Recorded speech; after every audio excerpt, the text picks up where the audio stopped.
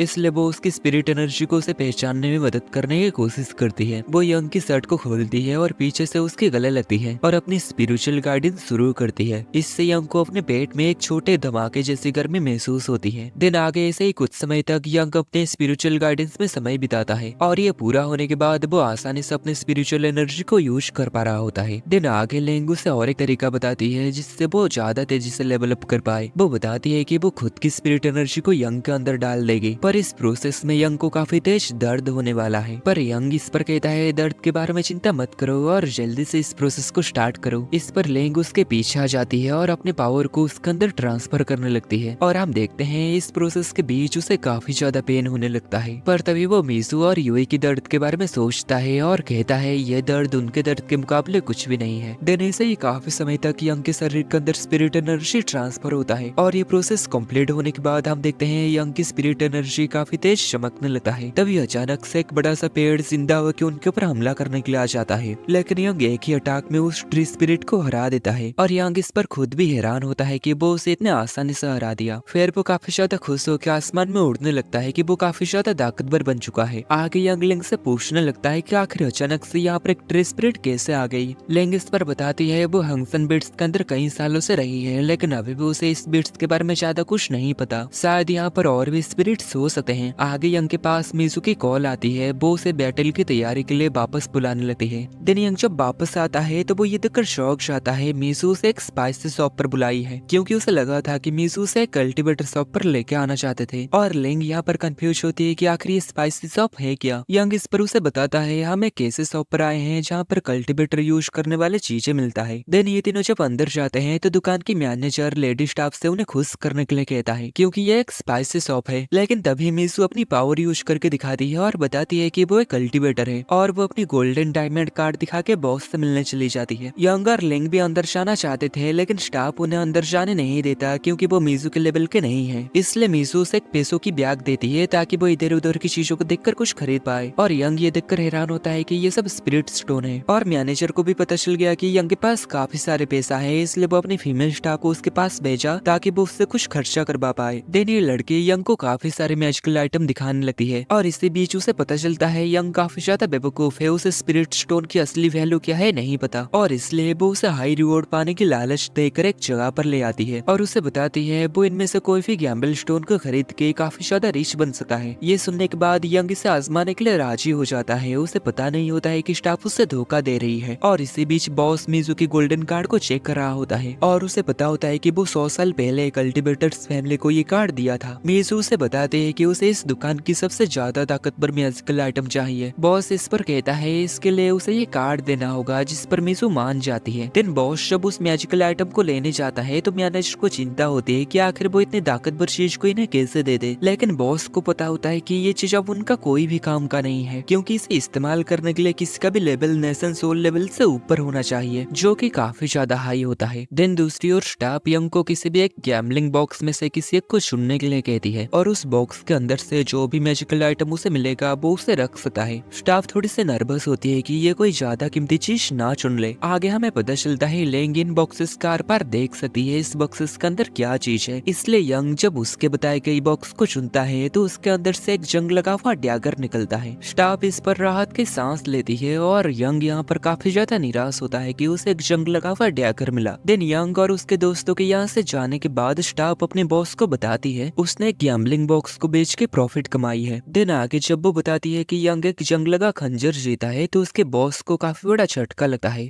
क्योंकि वो जंग लगा खंजर कोई आम सी खंजर नहीं थी, वो काफी ज्यादा कीमती था। देन अगले सीन में यूई अपने मास्टर गुआंग के पास आती है और उसे बताती है कि वो यंग और मीजू की ध्यान भटकाने के अपने मिशन में फेल हो गई है। गुआंग उससे कहता है लगता है तुम भी दुश्मनों के साथ मिल चुकी हो और मुझे खत्म करने का प्लान बना रही हो, पर यूई इस पर मना करने लगती है। गुआंग इस पर बताता है उस स्कूल के आसपास सफाई करने वाला आदमी वही था और वो उन लोगों की सभी हरकतों को ध्यान से देख रहा था। गुआंग को उम्मीद नहीं था कि आगे क्या होगा, पर वो काफी खुश होता है कि वो उसका पीछा कर रहा था, जिससे उसे पता चल चुका है कि यूई उसे धोखा दे रही है। देन युआंग यूई के ऊपर हमला करता है और यूई उसकी हमले से बच के यहाँ से भागने लगती है। देन अगले सीन में यंग और लेंग मीजू को ये हथियार दिखा रहे होते हैं और लेंग यहाँ पर बताती है जुआनजी नाम का एक काफी ज्यादा ताकतवर मास्टर था जो कि एक रेड ड्रैगन को हरा के उसे इस हथियार के अंदर सील कर दिया था। ये जानकर यंग को ये एहसास होता है कि यह हथियार कितना ज्यादा कीमती है और कहने लगता है तो फिर चलो ड्रैगन को बुला के युआंग को हरा देते हैं। लेकिन लेंग बताने लगती है कि ड्रैगन इंसानों को बिल्कुल भी पसंद नहीं करते, वो इंसानों को दुश्मन मानते हैं। यंग सोचने लगता है तो फिर क्या ये डैगर बेकार है?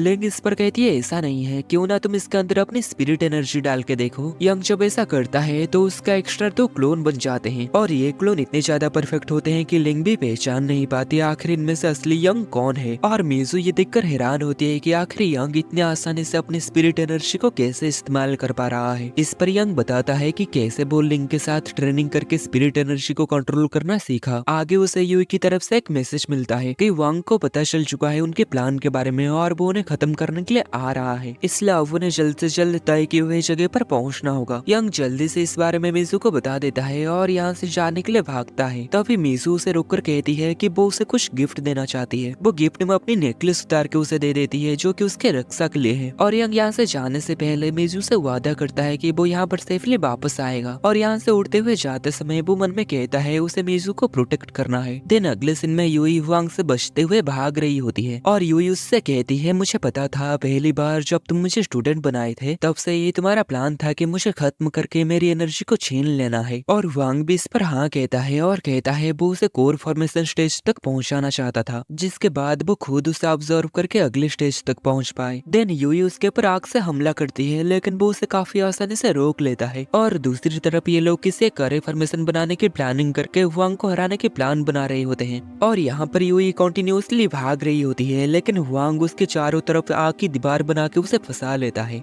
और आगे वो उसके ऊपर हमला करके वो उसे खत्म करने वाला होता है। तभी यंग यहाँ पर आकर उसे मुक्का मार के उसे यूई से दूर कर देता है। आगे हुआंग यहाँ पर यंग की शैडो क्लोन जुत्सु को देखकर इम्प्रेस हो जाता है। देन आगे वो यंग के ऊपर हमला कर देता है, लेकिन यूई और मीजू सामने बैरियर बना के यंग को बचा लेते हैं, पर उनकी शील्ड टूट जाती है और यंग को एहसास होता है कि उन्हें मिलकर ही हुआंग के खिलाफ लड़ना होगा। यंग अपने क्लोन के साथ हमला करता है लेकिन हुआन उन्हें आसानी से हरा देता है। देन मीजू यूई और यंग का क्लोन उसके ऊपर ब्लास्ट कर देते हैं, लेकिन हुआंग फायर सुपर वॉरियर से खुद को बचा लेता है। मीजू और यूई सोचते हैं कि ये काफी ज्यादा ताकतवर है, पर कुछ भी करके उन्हें उसका कमजोरी ढूंढना ही होगा। और इस दौरान यंग अपने फ्लेम फिस्ट से हमला करने की कोशिश करता है, लेकिन वो हार जाता है। मीजू और यूई मिलकर अगला हमला करते हैं, लेकिन हुआंग उन्हें आसानी से नीचे गिरा देता है। ये देखकर कि हुआंग की कोर फॉर्मेशन की ताकत काफी ज्यादा है, यंग अपना डैगर इस्तेमाल करता है और वो हुआंग की शील्ड को तोड़ देता है और आखिरकार वो उसे एक चोट पहुंचा पाया था। यंग समझ जाता है कि डैगर काम कर रहा है और वो हुआंग से कहता है अब तुम्हारी मौत करीब है। हुआंग ये देखकर काफी ज्यादा गुस्सा हो जाता है कि उसके चेहरे और चेस्ट में कट लग चुका है और वो जल्दी से जाके यंग की गला दबा के उसे मारने लगता है, लेकिन असल में वो यंग का एक क्लोन था। फिर अचानक से यंग उसके पीछे आके उसके ऊपर हमला करता है और हुआंग इससे जैसे तैसे करके बच जाता है, लेकिन फिर भी उसके सीने के ऊपर एक चोट आ गया था। यंग पीछे हटता है और अपने दोस्तों को तैयार रहने का इशारा देता है। तभी हमें कुछ समय पहले का सीन दिखाया जाता है जब लेंग इस डैगर के बारे में बता रही थी। इस डैगर की मदद से क्रिएट किए गए क्लोन सिर्फ 1 घंटे तक ही रह सकते हैं, पर यंग अपनी असली सोल को उन क्लोन में से किसी एक के अंदर भी ट्रांसफर कर सकता है, जिस वजह से वो लड़ाई से दूर रह के खुद को बचा सकता है। और इस डैगर की इस एबिलिटी को देखकर सभी काफी हैरान होते हैं और प्रेजेंट में हुआंग को समझ आता है कि डैगर की मदद से ही वो अपना क्लोन बना पा रहा है। इसलिए हुआंग अब अपना एक खतरनाक सा हमला करता है जिसका नाम होता है डार्क वोर्टेक्स, जो कि उन तीनों की स्पिरिट एनर्जी को अब्सॉर्ब करने लगता है। यूई को लगता है कि शायद ये उनका अंत है क्योंकि उनमें से अब कोई भी हिल नहीं सकता, लेकिन यंग तभी लिंग को बुलाता है जो कि हुआंग की डार्क वोर्टेक्स को न्यूट्रलाइज कर देती है, जिस पर हुआंग हैरान हो जाता है और उससे पूछता है कि आखिर वो कौन है, लेकिन लिंग उसे कुछ भी नहीं बताती। देन वो यंग और बाकी लोगों से कहती है यहाँ से भाग जाओ और हुआंग के हमले से उन्हें बचाने के लिए वो एक शील्ड बनाती है। आगे हुआंग नोटिस करता है लिंग उसके साथ लड़ नहीं रही बल्कि बैरियर बना के बाकियों को बचा रही है, और आगे वो नोटिस भी करता है लिंग की कल्टीवेशन काफी ज्यादा है, लेकिन शायद उसकी कोई लिमिटेशन है जिस वजह से वो ज्यादा कुछ कर नहीं पा रही। दिन आगे वो काफी ज्यादा गुस्सा होके काफी बड़ा हमला करता है, लेकिन यंग और बाकी सब उससे दूर भाग के अचानक में कामयाब हो गए थे और यंग लिंग को भी वापस अपने पास बुला लेता है। आगे ये सब एक अरे फॉर्मेशन में हुआंग को फंसाने के प्लान के बारे में काम कर ही रहे होते हैं और तभी हुआंग भी यहाँ पर अचानक से आ जाता है और जैसे ही वो हमला करने वाला होता है यंग और मीजू बच निकलते हैं, जिससे यूई को अपने फ्लेम मारे एक्टिवेट करने और हुआंग को फंसाने का मौका मिल जाता है। उन्हें राहत मिले, उन्हें लगा कि आखिरकार उन्होंने उसे हरा दिया, लेकिन अचानक हुआंग आसानी से छूट जाता है जिससे वो सभी काफी ज्यादा चौंक जाते हैं। हुआंग बताता है कि यूई ने ही उसकी फीन आर्ट चुराई थी और उसकी पावर को सीखी थी, लेकिन यूई को ये नहीं पता कि उसने आर्ट बदल लिया था। यूई एक नकली आर्ट सीखी थी। यूई को वो स्पेल याद आता है जो कि उसने चुराया था और उसे रियलाइज होता है कि ये स्पेल हुआंग को कमजोर नहीं बनाता बल्कि उसे और भी ज्यादा ताकतवर बना देता है। मीजू ये जानकर काफी घबरा जाती है और सभी को यहाँ से भागने के लिए कहती है। दिन आगे मीजू और यूई यहाँ से भागने में कामयाब हो जाते हैं, जिससे हुआंग और भी ज्यादा गुस्सा हो जाता है और जैसे ही वो उनका पीछा करने वाला होता है तभी यंग लिंग को वापस से बुला के उसका रास्ता रोक देता है। हुआंग सोचता है लिंग को अपने रास्ते से हटाने के लिए उसे अपना आखिरी तरीका यूज करना होगा। दिन वो जोर से यूई के नाम चिल्लाता है जिससे यूई की ध्यान उसके ऊपर चला जाता है। मीजू उससे कहती है उसके ऊपर ध्यान मत दो, वो तुम्हें फंसाने की कोशिश कर रहा है। यूई को ये पता होता है, लेकिन हुआंग पहले ही उसके दिमाग में घुस चुका था और वो उसके मन में कहता है मुझे तुम्हारे गाँव में हुआ कत्लेआम के सच के बारे में पता है। यूई इस पर काफी बड़े शौक में जम जाती है। उसे पता चलता है लगभग 20 साल पहले हुआंग एक स्नेक स्पिरिट का पीछा कर रहा था क्योंकि उसे उस स्पिरिट का कोर चाहिए था। वो उसका पीछा करते हुए एक गाँव में पहुँचता है जहाँ पर वो एक लड़की को कुछ बच्चों से बुली होते हुए देखता है, पर आगे वो लड़की उन सभी बदमाश बच्चों को बड़े ही आसानी से हरा देती है, जिस पर हुआंग को रियलाइजेशन होता है कि ये लड़की की कंसंट्रेशन के आखिरी लेवल पर है, इसलिए वो उस लड़की को अपने लिए इस्तेमाल करने के लिए प्लान बनाता है। वो एक काफी ज्यादा ज्ञानी बूढ़े बाबा बनकर लोगों के बीच आकर उन्हें इम्प्रेस करता है और उनका भरोसा जीत लेता है। दिन एक दिन वो इस लड़की को देखकर इसे अपने पास बुलाने की कोशिश करता है, लेकिन वो लड़की इसे इग्नोर करके यहाँ से चली जाती है, जिससे वो काफी ज्यादा गुस्से में आकर एक मैजिकल ग्रास का इस्तेमाल करता है, जिससे स्नेक स्पिरिट पागल हो जाती है और गांव के सभी लोगों को मारने लगती है। दिन इस लड़की को लगता है स्नेक स्पिरिट जानबूझकर उसकी गांव को तबाह कर दी है, इसलिए वो उससे बदला लेना चाहती है, लेकिन वो अकेली ऐसा नहीं कर सकती, इसलिए वो मदद के लिए हुआंग के पास जाती है। इस पर हुआंग उसे उस स्नेक स्पिरिट को मारने के लिए एक चाकू देता है और इस चाकू का इस्तेमाल करके वो स्नेक स्पिरिट को बड़े ही आसानी से मार देती है और अब हुआंग की मदद लेने के बदले अब उसे उसका स्टूडेंट बनना पड़ता है। इन सब सच के बारे में पता चलने के बाद यूई दुख से पूरा टूट जाती है और वो काफी ज्यादा गुस्से में बदला लेने के लिए हुआंग के ऊपर हमला करने के लिए आगे बढ़ जाती है और यंग भी ये नोटिस करके मीजू को उसकी मदद करने के लिए कहता है, जिस पर मीजू भी फाइट में ज्वाइन हो जाती है। आगे यहाँ पर यूई हुआंग के ऊपर हमला करता है, लेकिन हुआंग अपने ब्यारर से उसकी हमले को बड़े ही आसानी से रोक लेता है। डेन उसे पीछे धकेल देता है, लेकिन तभी हुआंग ये देखकर काफी ज्यादा चौंक जाता है कि यंग की डैगर उसके शरीर के अंदर धंस चुका था। यंग बताता है कि जब वो यूई को रोकने में बिजी था, वो अपने कंट्रोलिंग आर्ट को यूज करके डैगर को खुद से ही मूव करके उसके सीने के अंदर धंसा दिया, जिस पर हुआंग काफी ज्यादा गुस्सा हो जाता है और कहता है असली कंट्रोलिंग आर्ट क्या है मैं तुम्हें दिखाता हूँ। और इसी बीच ऊपर जाओ अपने प्राइवेट प्लेन में आराम करते हुए कहीं जा रहा होता है, लेकिन तभी अचानक से प्लेन काफी तेज से हिलने लगता है, जिस पर जाओ और उसके बटलर काफी ज्यादा घबरा जाते हैं कि आखिर यहाँ पर क्या हो रहा है। आगे वो दोनों देखते हैं कि पायलट पैराशूट को लेके यहाँ से कूदने वाला होता है और जाने से पहले वो कहता है प्लेन के ऊपर से मेरा और कंट्रोल नहीं रहा, इसलिए मैं अब यहाँ से जा रहा हूँ। और ये भी कहता है कि उसे ठीक से सैलरी नहीं मिलता, इसलिए उसे कोई भी फर्क नहीं पड़ता प्लेन उड़े या फिर ना उड़े। आगे जाओ का बटलर जैसे तैसे करके एक पैराशूट का जुगाड़ करके जाओ को लेके प्लेन से कूद जाता है और उसी पल मीजू को यहाँ पर गिरते हुए प्लेन का एहसास होता है और वो उस प्लेन की तरफ उड़ती है। उसे डर होता है कि ये शायद हुआंग का मैजिक है। देन आगे वो इस प्लेन के ऊपर आके अपनी डिवाइन पावर जो कि होता है हेवनली पनिशमेंट उसे यूज करती है और हुआंग यहाँ पर जो कि उस प्लेन को कंट्रोल करके यंग के ऊपर गिराने के लिए ला रहा होता है। यहाँ पर वो मीजू की इस पावर को देखकर उसे एहसास होता है कि शायद उसके पास कोई रेयर रूट है। वो सोचता है अगर वो मीजू की स्पिरिट को ऑब्जर्व कर ले तो वो कोर फॉर्मेशन के आखिरी स्टेज पर बड़े ही आसानी से पहुंच जाएगा। तभी मीजू यहाँ पर काफी ज्यादा गुस्से में डिवाइन रैथ से उसके ऊपर हमला करती है, जिससे हुआंग डॉज कर लेता है और ये प्लेन पहाड़ों के साथ टकरा के नीचे गिर जाता है। लेकिन जब वो यहाँ पर डिवाइन ट्रायल को कंट्रोल करने में बिजी थी तो हुआंग उसके एक लाइटनिंग ब्लेड को पकड़ लिया। यंग उसे चिल्ला के केयरफुल रहने के लिए कहता है, लेकिन बहुत देर हो चुका था। हुआंग लाइटनिंग ब्लेड को वापस मीजू के ऊपर फेंके उसे बेहोश कर देती है। यंग उसे यहाँ से ले जाने लगता है, लेकिन वो भी यहाँ पर फंस जाता है। तभी अचानक से मीजू की दी गई नेकलेस चमकने लगती है। हुआंग उन दोनों को और एक बोल्ट की मदद से खत्म करने की कोशिश करता है, लेकिन तभी यंग मीजू की तलवार को पकड़ के बड़ी तेजी से हुआंग की तरफ से आगे बढ़ जाता है और वो दोनों मिलकर हुआंग की एक हाथ को काटने में कामयाब हो जाते हैं। हुआंग गुस्से में कहता है बहुत हो गया और वो अपना ब्लड अब्जॉर्प्शन टेक्निक एक्टिवेट करता है। जैसे जैसे उनकी ताकत कम होती जाती है वो हर सेकंड कमजोर होते जाते हैं। लिंग जल्दी से उन दोनों को बचाने के लिए आ जाती है, लेकिन वो यंग को बताती है वो ज्यादा देर तक टिक नहीं सकती क्योंकि काफी तेजी से उसका एनर्जी कम हो रहा है। यंग उसे अपने अंदर वापस बुला लेता है और वो कहता है वो वांग से अकेले ही निपटेगा। देन वांग यहाँ पर यंग की डैगर को इस्तेमाल करके उसे जख्मी कर देता है। देन आगे वो मीसू को अपनी ओर खींचने लगता है क्योंकि मीसू की हथियार से ही उसकी हाथ कटी थी। देन वो मीसू के गले को पकड़ के उसे दूर फेंक देता है और जब यंग भी ये देखकर गुस्से में उसके ऊपर हमला करता है तो वो बड़ी आसानी से यंग को भी पीछे हटा देता है। और यूई यहाँ पर स्नेक स्पिरिट को खोने की दुख में डिप्रेस में होती है और रो रही होती है। तभी यंग को यहाँ पर याद आता है कि ड्रैगन ब्लड कितना ज्यादा जहरीला है। देन आगे वो उस ड्रैगन सिल्वा डैगर को पकड़ के हुआंग की तरफ भागा, लेकिन आगे वो उस डैगर से खुद के हाथ में ही कट लगा दिया और उसके हाथ से निकला खून को हुआंग यहाँ पर सोख लिया। हुआंग मुस्कुराता है, उसे लगता है कि उसके अंदर पावर आ रही है और तभी यंग की हिडन पावर यहाँ पर एक्टिवेट होने लगता है जो कि उसे उस ड्रैगन की खून से बचाता है। पर हुआंग यहाँ पर यंग की ब्लड को ऑब्जर्व करने के साथ ड्रैगन की ब्लड को भी ऑब्जर्व कर दिया था, जिससे उसकी बॉडी धीरे धीरे करके गलने और सड़ने लगती है।